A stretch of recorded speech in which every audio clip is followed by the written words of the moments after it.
کرم کا ہے اشارہ شان رمضان آقا کی محبت کا جی خوش آمدید ناظرین، خیر مقدم ہے آپ کا ایک مرتبہ پھر بزم قرآن میں، اور کالر ہمارے ساتھ ہیں، انہیں شامل کرتے ہیں۔ جی السلام علیکم۔ بکرا فروخت کیا جائے۔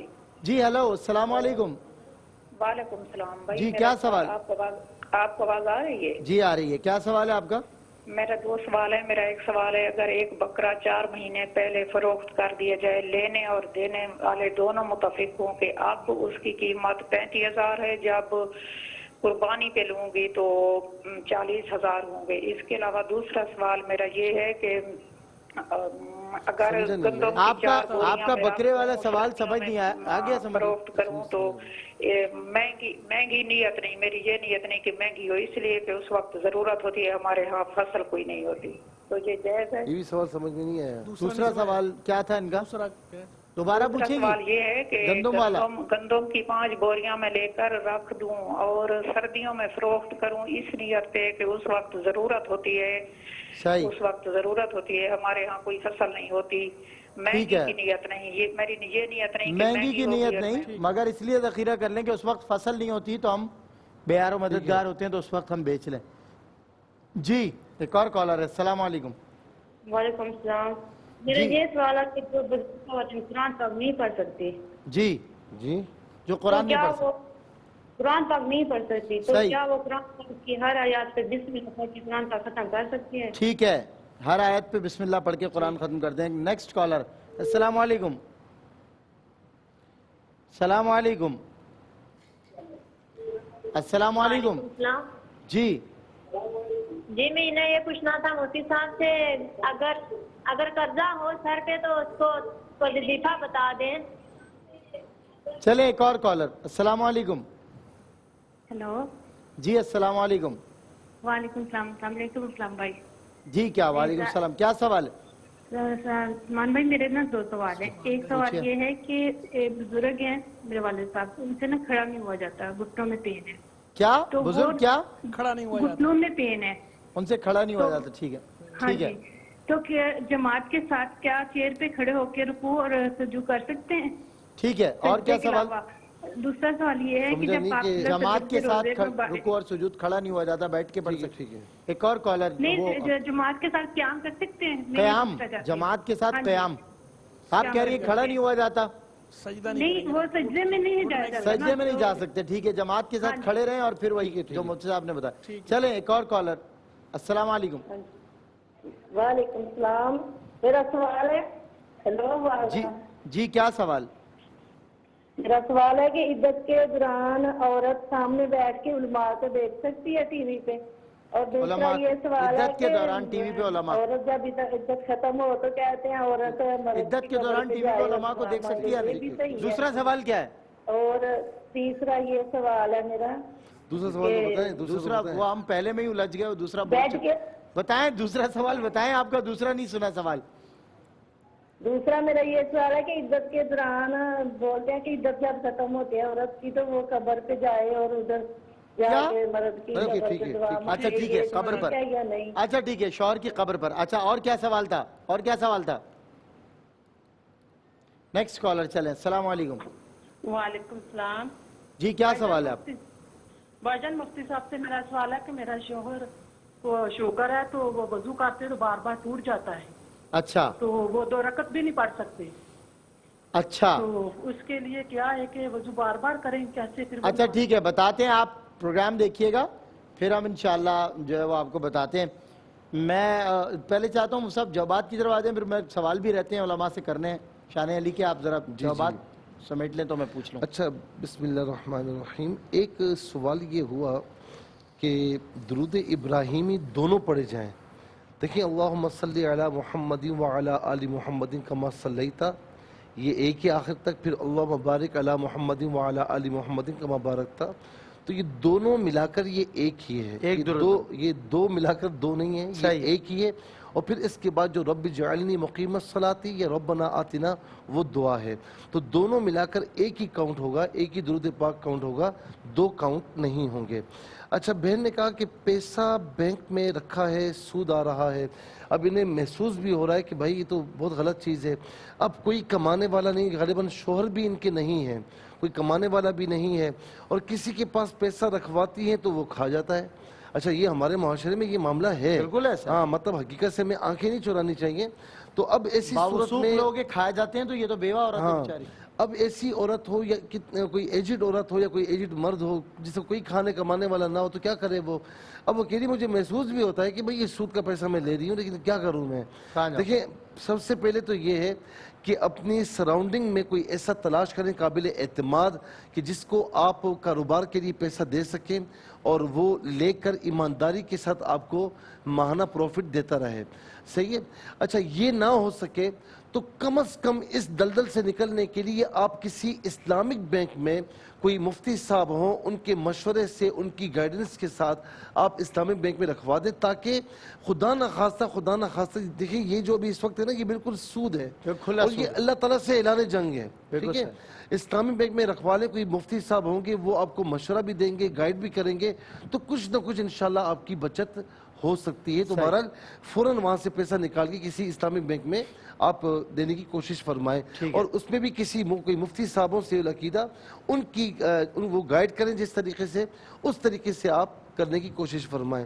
اس کے بعد بہن نے کہا کہ کسائی ایک جو ہے نا وہ چوری کا بکرا لیتا ہے, اسے معلوم بھی ہے چوری کا ہے, سرے سستا لیتا ہے. اب جو معلوم بھی ہے, بیچنے والے کو بھی معلوم ہے اور خریدنے والے کو بھی معلوم ہے, تو وہ کہہ رہے ہیں کہ مطلب کیا گناہگار ہوتے ہیں اس میں؟ بالکل گناہگار ہوتے ہیں. بالکل. اور چوری کا بکرا معلوم ہے یا چوری کی چیز, یہ جو موبائل بکتے ہیں نا مارکیٹوں میں جا کر چوری کے, یا گاڑیوں کے سائیڈ مرر بکتے ہیں, یعنی وہی چوری ہوتے ہیں, وہی مارکیٹ میں بک رہے ہوتے ہیں.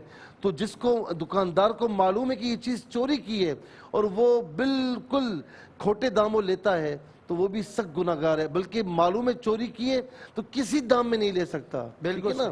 تو اس میں دونوں کے دونوں برابر کے گناہگار ہیں, جو لے رہا ہے وہ بھی گناہگار ہے, جو دے رہا ہے وہ بھی گناہگار ہے, اور یہ حرام کی کمائی ہے, اس سے فوراً احتیاط برتنی چاہیے. بالکل صحیح ہے. جی, یہ بہن نے پوچھا کہ عدالتی خلا کے بعد رجوع کا طریقہ بتا دیجئے. دیکھیں, عدالتی خلا ہمارے ہاں ہم یہ کہتے ہیں کہ فتویٰ اس پر ہے کہ اگر شوہر نے اس پہ دستخط کیے ہیں یا زبان سے کہا ہے تو وہ خلا ہوتا ہے. اگر شوہر نے نہیں کہا, صرف عدالت نے یک طرفہ ڈگری جاری کی ہے, تو اس صورت کے اندر تو جو ہے وہ اگر عدت ہے تو عدت کے اندر رجوع زبان سے بھی کیا جا سکتا ہے اور قول سے بھی رجوع, فعل کے ذریعے بھی رجوع کیا جا سکتا ہے. لیکن اگر عدت گزر چکی تھی, چونکہ خلا طلاق بائن ہوتا ہے, عدت گزر چکی تھی تو اس صورت کے اندر جو ہے وہ نکاح سے باہر نکل چکی ہے, اور عدت اگر نہ بھی گزری طلاق بائن ہوتی ہے, طلاق بائن کے اندر تو جو ہے وہ نکاح سے باہر ہوتی ہے. لہذا اس صورت میں جو ہے وہ اثر نو نکاح ہوگا نئے حق مہر کے ساتھ, جبکہ شوہر نے جو ہے وہ خلا دیا ہو. اگر شوہر نے خلا نہیں دیا, صرف عدالت نے یک طرفہ دیا ہے, تو پھر عدت, پھر تو ویسے ہی جو ہے وہ عدت کا سوال ہی پیدا نہیں ہوتا, وہ زوجہ ہیں, رجوع کا بھی سوال پیدا نہیں ہوتا کہ جب جو ہے وہ نکاح سے باہر ہی نہیں ہوئی تو رجوع کا کیا مطلب ہے. رجوع تو تب ہو کہ جب طلاق دی ہو یا شوہر نے خلا دیا ہو. صحیح. پھر ایک بہن نے سوال پوچھا کہ وضو میں کیا گردن کا مسح ہو جاتا ہے؟ جی بالکل, وضو میں گردن کا مسح ہو جاتا ہے, اور گردن کا مسح کرنا مستحب ہے. ہاں, گلے کا مسح جو ہے یہ ضرور بدعت ہے, اس کو علماء نے بدعت لکھا ہے. گلا کہتے ہیں آگے والے حصے کو, گردن کہتے ہیں پیچھے والے حصے کو. گردن کا مسح درست ہے, گلے کا مسح درست نہیں, گلے کا نہیں کرنا چاہیے. ایک بہن نے پوچھا کہ عورت کا قبرستان میں جانا کیا منع فرمایا گیا ہے؟ جی بالکل, پہلے تو یہاں تک فرمایا گیا تھا لعن رسول اللہ صلی اللہ علیہ وسلم زوارات القبور, سرکار علیہ السلام نے, اللہ کے رسول نے قبر پر جانے والیوں پر لعنت فرمائی. لیکن بعد میں حضور نبی کریم علیہ السلام نے یہ فرمایا کنت نہیتکم عن زیارت القبور الا فزوروها, میں تمہیں پہلے قبروں کی زیارت سے منع کیا کرتا تھا تو اب زیارت کر لیا کرو. علماء میں اس بات میں اختلاف ہوا کہ جو منع کرنے کے بعد اجازت دی گئی ہے, اس اجازت میں عورتیں شامل ہیں یا نہیں, صرف مرد ہی ہیں. اختلاف ہوا, بعض کہتے ہیں عورتیں شامل ہیں, بعض کہتے ہیں نہیں ہیں. لیکن اصح قول یہ ہے, بحر الرائق میں تصریح موجود ہے کہ عورتیں بھی اس اجازت میں شامل ہیں. لیکن زمانے کے حالات کو دیکھ کر, فتنے فساد کو ملوز رکھ کر علماء نے یہ حکم دیا کہ عورتیں جو ہے وہ قبرستان میں نہ جائیں, کیونکہ فتنہ فساد پیدا ہوتا ہے. ہاں, اگر کسی قسم کا فتنہ نہ ہو, ایسی جگہ ہے کوئی کہ مردوں اور عورتوں کا آزادانہ اختلاط نہیں ہے, عورت بھی باپردہ ہے اور باشعور ہے اور محرم ساتھ ہے, اور وہ کسی کام سے جائز طریقے سے نکلے ہیں گھر سے باہر کسی کام کے لیے, اور راستے میں کوئی مدار آ گیا ہے یا قبر ہے تو وہاں بھی فاتحہ پڑھ لی تمام دائروں کو ملوز رکھتے ہوئے, تو اس کی گنجائش نکل سکتی ہے. لیکن بطور خاص صرف قبر کے لیے پر جانے کے لیے عورت کا گھر سے باہر نکلنا درست نہیں, اور بالخصوص اکیلے, جیسا کہ انہوں نے کہا کہ اور کوئی نہیں ہے, یہ اکیلی ہیں, تو اکیلا جانا اور وہ بھی اس طرح قبرستان جانا, مدار بھی نہیں, وہ قبرستان کی بات کر رہی ہیں, تو قبرستان اس طرح اکیلے جانے میں بہت سارے جو فتنے اور فساد کے پہلو جو علماء نے ذکر کیے موجود ہیں, لہذا وہاں تو ہم منع ہی کرتے ہیں, عورتوں کو اس طرح نہیں جانا چاہیے. صحیح. اچھا یہ 2-3 کالز آئی ہیں, میں ملا دیتا ہوں ان کو, کہ شوہر کی نوکری نہیں لگ رہی تو کوئی وظیفہ یا قرضے کے لیے وظیفہ دے دیں. شوہر کی نوکری ہو یا قرضے کے لیے, یہ اگر کثرت سے ورد کریں یا مسبب الاسباب تو خداوند ذوالجلال ان کے لیے اسباب مہیا کرے گا, اور اس ورد خداوند ذوالجلال کے صفاتی نام سے رب ذوالجلال کو پکاریں, یا رازق یا اللہ, یا رازق یا اللہ, اور پھر دعا مانگیں, اللہ تعالیٰ اسباب مہیا فرمائے گا اور آسانی فرمائے گا. جی اچھا ایک سوال یہ ہوا کہ قرضہ لے کر افطاری کروانا تو یہ کیسا ہے؟ دیکھیں میرا یہ مشورہ یہ ہے کہ خدا نہ خواستہ آپ کے یہاں پیسوں کی تنگی ہے, جی, آپ کو خود پورا نہیں پڑتا, تو آپ قرضہ لے کر, ظاہر قرضہ ادا کرنا ہے نا, صحیح بات, بعد میں ادا کرنا وبال ہے, تو قرضہ لے کر اپنے اوپر ایک بوجھ ڈال کر آپ افطاری کروانے, تو میرا مشورہ ہے کہ اس طرح نہ کریں. ہاں کہیں سے بعض اوقات ایسا ہوتا ہے کہ پیسہ ہے لیکن ہاتھ میں نہیں ہے, کوئی چیز کہیں سے پیمنٹ آنے والی ہوتی ہے, کہیں کوئی چیز بکنے والی ہوتی ہے, بک چکی ہوتی ہے, اس کی پیمنٹ آنے والی ہوتی ہے, تو اس صورت میں بندہ کہتا ہے کہ میرے پاس اس وقت ہے نہیں ہے, تو ماہ رمضان چل رہا ہے تو میں آئیں گے تو دے دوں گا, تو میں ابھی فی الحال پیمنٹ لے کر, قرض وغیرہ لے کر میں یہ صدقہ وغیرہ دوں, میں افطاری, تو اس میں کوئی شریک قباحت نہیں ہے, کر سکتا ہے بالکل, اور یہ ثواب بھی ہے. پہلا جو قرضہ لے کر تو وہ بھی کر سکتا ہے, لیکن میرا مشورہ یہ تھا کہ جب خود پورا نہیں پڑ رہا تو اس طریقے سے نہ کریں, بعد میں آپ کو قرضہ دینا ہے وہ آپ کے لیے وبال بن جائے گا. ٹھیک ہے نا؟ اچھا اسی طریقے سے جو ہے وہ ایک سوال یہ ہوا کہ پلاٹ ہے 30 لاکھ روپے کا اور اب 40 لاکھ کا بکا ہے, ٹھیک ہے نا, تو اب یہ بتا رہے ہیں کہ پیمنٹ ابھی آئی ہے تو مجھے زکوٰۃ دینی ہوگی یا نہیں دینی ہوگی. دیکھیں آپ پہلے سے صاحب نصاب چل رہے ہیں تو اس میں یہ نہیں دیکھا جاتا کہ اب مثال کے طور پر آپ پہلے سے صاحب نصاب ہیں, اب دوبارہ کوئی کاروبار آپ کا ہوا, کوئی اور چیز ہوئی تو اس کو الگ سے سال پورا ہونا پڑے, ایسا نہیں ہے. اب آپ کا جو نصاب بنا ہوا ہے نا, مثال کے طور پر آپ صاحب نصاب ہوئے رمضان میں, پھر رمضان میں سال پورا وہ آپ نے زکوٰۃ دی, اب اسی استا میں ایک اور نصاب آپ کے پاس آ گیا, تو ایسا نہیں کہ اب اس کا پورا سال گزرنا شرط ہے, نہیں, اب جو سال پورا ہوگا اس میں جتنی پیمنٹ آپ کے پاس جمع ہے اس حوالے سے آپ زکوٰۃ دیں گے. تو ابھی رمضان میں چونکہ 40 لاکھ روپے کی پیمنٹ آپ کے پاس آئی اور بھی نصاب جمع ہوگا, تو اب لاکھ میں سے 2500 روپے بطور زکوٰۃ ادا کریں گے. اچھا اس میں یہ نہیں ہوتا کہ چونکہ پلاٹ آپ نے بیچنے کے لیے لیا تھا نا, اس لیے اس پر ہوگا, اگر بیچنے کے لیے نہ لیتے تو پھر اس پر نہ ہوتا, یہ مال تجارت نہ ہوتا. اچھا اس میں یہ نہیں ہوتا کہ 30 لاکھ پر ہوگی 40, جو پیمنٹ آپ کے پاس آئی ہے اس حوالے سے زکوٰۃ آپ کو نکالنی ہوگی. حج کرنا چاہتی ہیں لیکن مطلب یہ کہ اکیلی جا سکتی ہیں, کہتی ہیں شوہر اتنا کماتے نہیں ہیں. دیکھیں عورت کے لیے یہ ہے کہ اگر وہ صاحب استطاعت ہو بھی جائے جب تک محرم نہیں ہوگا تو اس کے لیے جانا فرض نہیں ہے. جب محرم ہوگا تو تبھی جانا فرض ہوگا. میرا مشورہ یہ ہے کہ اس میں شوہر کے لیے بہتری بھی ہو جائے گا, کچھ پیسے وہ ملا لیں, کچھ پیسے آپ ملا لیں, ان کو بھی حج پہ ساتھ لے جائیں تو اچھی بات ہے. بالکل صحیح. یا بھائی وغیرہ یا والد وغیرہ کوئی جا رہے ہوں تو پھر ان کے ساتھ چلی جائیں. اچھا مفتی صاحب ایک سوال اور یہ کہ جو رقم ہمارے پاس ان ہینڈ ہے جس کا سال بیت گیا ہے, وہ رقم کہیں کام میں لگی ہوئی ہے, اس کام سے منافع متوقع ہے لیکن یہ نہیں پتا کم بھی ہو سکتا ہے زیادہ بھی, جب تک منافع تو بعد میں آئے گا. نہیں آپ سمجھیں, جو آپ کی موڑی لگی ہوئی اس پر زکوٰۃ ہوگی. میں وہی عرض کر رہا ہوں کہ اس موری کی زکوٰۃ ہوگی, منافع کی ہوگی جو ایکسپیکٹڈ وہ ہے, ساتھ ہی ہوگا. اچھا منافع ہو آیا, خرچ ہو گیا, نہیں ہوگی. ٹھیک ہے, منافع ہے پڑا ہوا ہے, مرض ہو گیا, پھر ہوگی. ابھی نہیں آیا تو زکوٰۃ اس کی نہیں, وہ متوقع ہے. ٹھیک ہے. جی مصعب، یہ ایک بہن نے سوال پوچھا کہ اگر کسی کی طلاق ہو گئی اور اس کی ایک بیٹی تھی، اب وہ عورت آگے کسی اور سے شادی کرتی ہے تو اس کی جو یہ پہلے والی بیٹی ہے اس کے لیے دوسرا شوہر باپ بنے گا یا نہیں بنے گا؟ جی بالکل، وہ اس کا سوتیلا باپ شمار ہوگا، حقیقی باپ تو شمار نہیں ہوگا لیکن وہ اس کا سوتیلا باپ شمار ہوگا۔ پھر جو ہے وہ ایک بھائی نے یہ سوال پوچھا کہ اگر فجر کی نماز نکل گئی تو ظہر سے پہلے پڑھیں یا ظہر کے بعد پڑھیں ایک، اور اگر ہم مسجد میں پہنچے اور ظہر کی جماعت کھڑی ہو گئی تو اب کیا کریں، ظہر میں شامل ہو جائیں یا فجر کی نماز پہلے پڑھیں؟ دیکھیں ایک ہے صاحب ترتیب، صاحب ترتیب اسے کہتے ہیں کہ جس کی نمازیں جو ہے وہ ترتیب سے چل رہی ہوں، کوئی قضا اس کے ذمہ نہ ہو، وہ صاحب ترتیب ہے۔ اس کے لیے حکم یہ ہوتا ہے کہ ایک نماز اگر قضا ہوئی ہے جب تک وہ نماز ادا نہیں کرے گا اگلی نماز اس کی ہوگی نہیں، تو پہلے وہ والی نماز پڑھے جب تک کہ 6 نمازیں آگے قضا نہ ہو جائیں۔ جس کی 6 نمازیں قضا ہو گئیں اب وہ صاحب ترتیب نہیں رہا، 6 نمازیں اب اس کی قضا ہو چکی، اب دوبارہ وہ نمازیں پچھلی ہو جاتی ہیں، تو اس لیے جو صاحب ترتیب ہے اس کے لیے تو یہ ہے کہ پہلے فجر کی نماز ادا کرے پھر جو ہے وہ ظہر کی نماز ادا کرے۔ لیکن جو بندہ صاحب ترتیب نہیں ہے، جس کے ذمہ قضا نمازیں ویسے بھی باقی ہیں، تو وہ پہلے فجر بھی پڑھ سکتا ہے پہلے ظہر بھی پڑھ سکتا ہے، اس کے لیے ترتیب ضروری نہیں۔ پھر ایک بھائی نے سوال پوچھا کہ کیا شرعی مسائل کی وجہ سے گھر کے اندر اگر کوئی نماز پڑھتا ہے جماعت میں شامل ہونے کی بجائے تو نماز ہو جاتی ہے؟ دیکھیں جماعت جو ہے سنت مؤکدہ قریب واجب ہے، بہت زیادہ اس کی تاکید آئی ہے، لیکن کچھ ایسے آدھار ہیں شریعت نے بیان کیے ہیں، 20 کے قریب مثالیں بھی فقہاء کرام ذکر کرتے ہیں کہ جن کی بنا پہ ترک جماعت جائز ہو جاتا ہے۔ اگر واقعی ان کو کوئی ایسا عذر ہے جس کی بنا پر جماعت ترک کرنا جائز ہے تو ٹھیک ہے، ان پر گناہ نہیں ہے، یہ گھر میں پڑھیں گے۔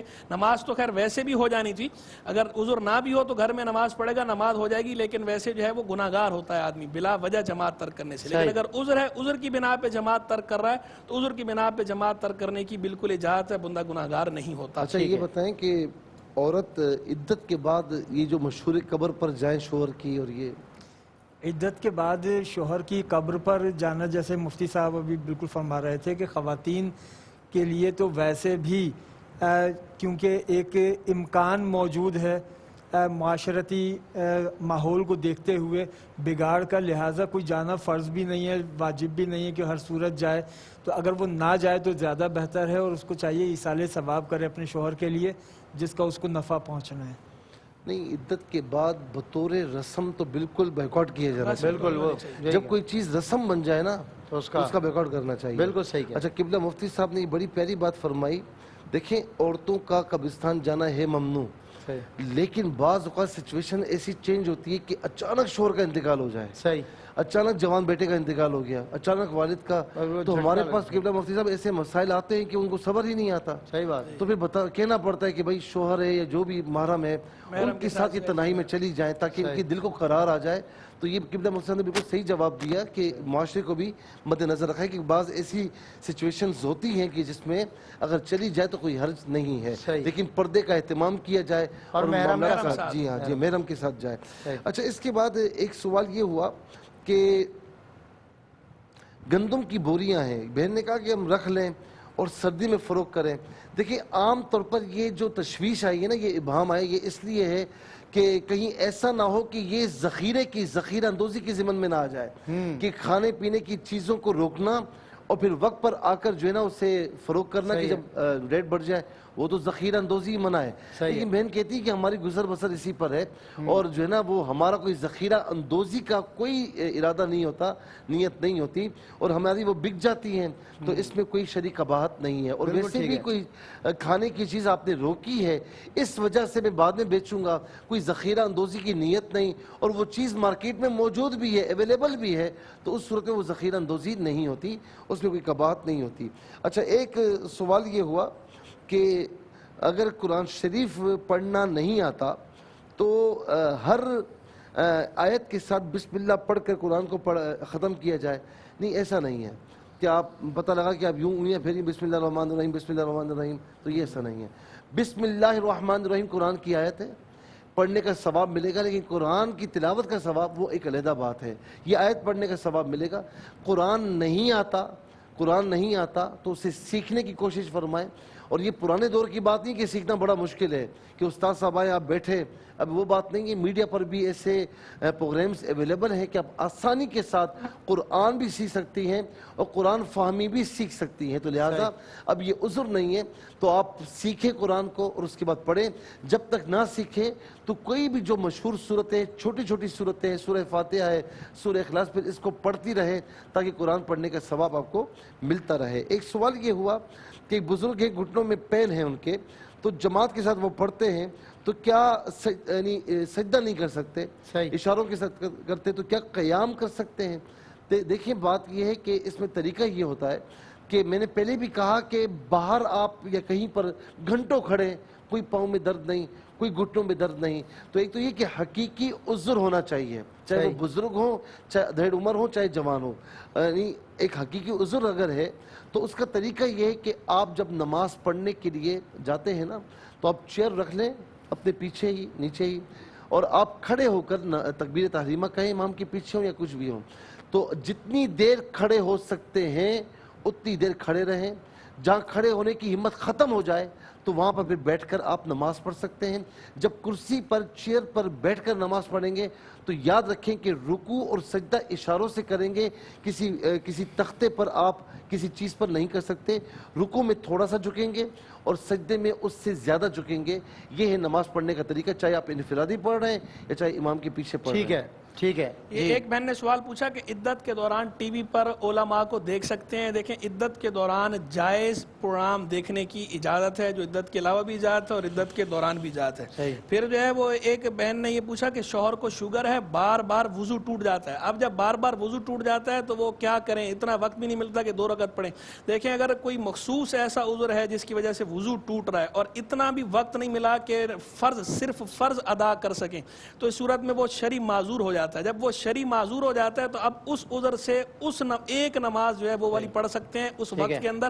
جب وہ وقت ختم ہو جائے گا تو خود بخود وضو ٹوٹ جائے گا، اب نیا وضو کرنا پڑے گا. اچھا، عدالتی کھلے والے کے اندر بھی جو ہے میں ایک وضاحت اور کر دوں کہ عدالتی کھلے کے اندر شوہر طلاق دیتا ہے جس وقت، تو اگر شوہر نے سائن کیے ہیں یا زبان سے کہا تو یہ طلاق بائن ہے. اس صورت میں عدت رجوع کرنا چاہتے ہیں تو عدت گزرنے کے بعد اثر نو نکاح ہوگا، نئے حق مہر کے ساتھ حلالے وغیرہ کی ضرورت نہیں. لیکن پیپر دیکھ لینے چاہیے. بعض اوقات وکیل ایسے کرتے ہیں کہ پیپر کے اندر 3 طلاق کے الفاظ لکھ دیتے ہیں. اگر اس پیپر کے اندر 3 طلاق کے الفاظ لکھے ہوئے تھے اور شوہر نے اس پہ سائن کر دیے جانتے بوجھتے ہوئے، یا شوہر نے اسی طرح کے الفاظ کہہ دیے، تو اب اس صورت میں وہ طلاق مغلظہ ہو چکی. اب اسے خلا کا نام دینا مجاز، اب وہ خلا نہیں ہے، وہ طلاق مغلظہ ہے. تو اب اگر وہ رجوع کرنا چاہتے ہیں تو صرف نکاح سے کام نہیں چلے گا، نکاح کے ساتھ ساتھ حلالہ شریعہ جو ہے اس کے بغیر چارہ کار نہیں ہوگا. ٹھیک ہے مفتی صاحب، میں ایک سوال موضوع سے متعلق مختصراً آپ سے اور حضرت صاحب سے، تاکہ پھر ہم بریک کی طرف بڑھیں. آئے تطہیر کی روشنی میں حضرت علی کی شان میں آپ سے سنا. سبحان اللہ. حضور جان عالم صلی اللہ تعالی علیہ وسلم نے جس وقت وہ نجران والا جو واقعہ ہے اور جب چادر جب فرمایا تو آیت نازل ہوئی تھی، تعالوا ندعو ابناءنا وابناءکم، آؤ تم اپنے بیٹے بلاؤ، جو ہے ہم اپنے بیٹے بلاتے ہیں تو اپنی عورتیں ہم اپنے پردہ داروں کو. تو حضور نبی کریم علیہ السلام نے جو ہے وہ چادر لے کے جس وقت جو ہے وہ امام حسن مجتبی، سیدنا امام حسین رضی اللہ تعالیٰ عنہ، شہزادی کونین سیدہ فاطمہ زہرا رضی اللہ تعالیٰ عنہا اور سیدنا مولا علی کرم اللہ وجہ الکریم، ان کو لیا اور لے کر فرمایا تھا اللہم ہؤلاء اہلی، اے اللہ یہ میری اہل ہے. یعنی خود سرکار علیہ السلام نے ان کو اس میں شامل کر کے بتا دیا کہ سیدنا مولا علی کرم اللہ تعالی وجہ الکریم بھی اہل البیت میں شامل ہیں. اور آیت تطہیر میں اہل البیت کے لیے کیا فرمایا گیا؟ انما یرید اللہ لیذھب عنکم الرجس اہل البیت. اللہ یہ چاہتا ہے اے نبی کے گھر والوں، اے اہل بیت رسول، کہ تم سے رجس کو، گندگی کو دور فرما دے اور تمہیں خوب پاک کر دے. سبحان اللہ. تو جب خوب پاک کرنے کا اعلان کون کر رہا ہے؟ قرآن مجید فرقان حمید. اللہ تبارک و تعالیٰ قرآن میں اعلان فرما رہا ہے پاک کرنے کا، گندگی کو دور کرنے کا. تو اس اہل البیت کے اندر مولا علی بھی شامل ہے. تو مولا علی سے بھی جو ہے وہ رجس دور ہے، مولا علی بھی خوب پاک ہیں، بلکہ جو ہے وہ طاہروں کے سردار ہیں. جتنے طہارت کرنے والے ہیں، جو غر المحجلین، جو وضو کے چمکتے والے، جو ہے مولا علی ہم سب کے جو ہے وہ سردار ہیں. مولا علی سے محبت کرنا ایمان کی نشانی بیان کیا گیا. مولا علی سے بغض رکھنا رکھنا نفاق کی نشانی بیان کیا گیا.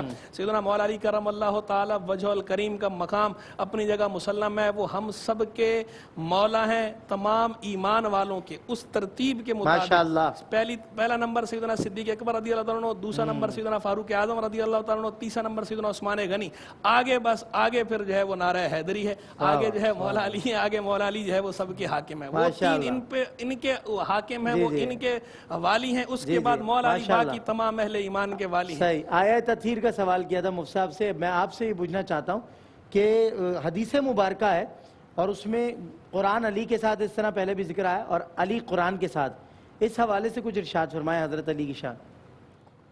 اسی مضمون کی ایک اور حدیث شریف بھی ہے کہ حق علی کے ساتھ, علی حق کے ساتھ, صحیح, علی قرآن کے ساتھ, قرآن علی کے ساتھ.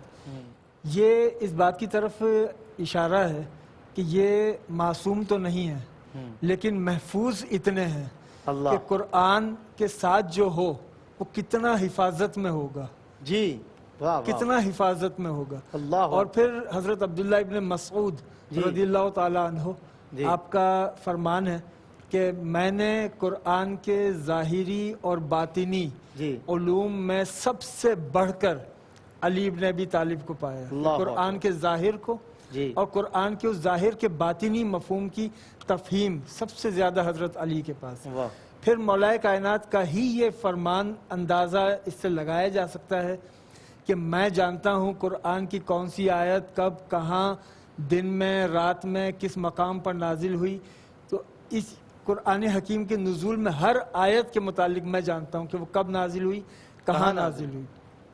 پھر آقا دو جہاں نے فرمایا کہ میں تمہارے درمیان دو چیزیں چھوڑ کر جا رہا ہوں, ایک اللہ کی کتاب اور اپنے اہل بیت. تو قرآن اور اہل بیت یہ دو چھوڑ کر جا رہا ہوں, ان میں پھر مولا علی ساتھ شامل ہیں, تو قرآن اور علی پھر ساتھ ہیں. پھر ایک اور حدیث شریف ہے, دو چیزیں چھوڑ کر جا رہا ہوں, قرآن اور اپنی سنت. اور یہ دو الگ مضامین نہیں ہیں, دو الگ مضامین تب ہوتے جب سنت الگ ہوتی, اہل بیت اطہار الگ ہوتے.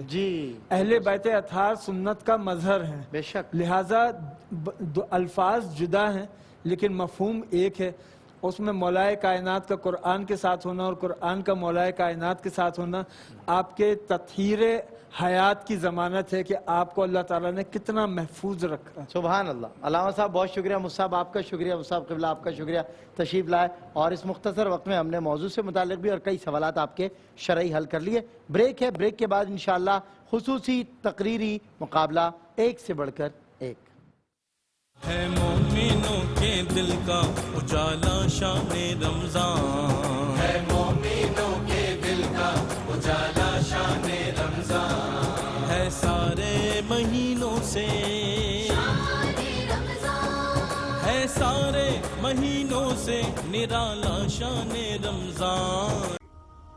ناظرین, اگر آپ ایسی ہی مزید ویڈیوز دیکھنا چاہتے ہیں تو ہمارا ARYQTV کا چینل سبسکرائب کیجئے اور بیل آئیکن کا بٹن دبانا نہ بھولیے تاکہ آپ سے کوئی پسندیدہ پروگرام مس نہ ہو جائے.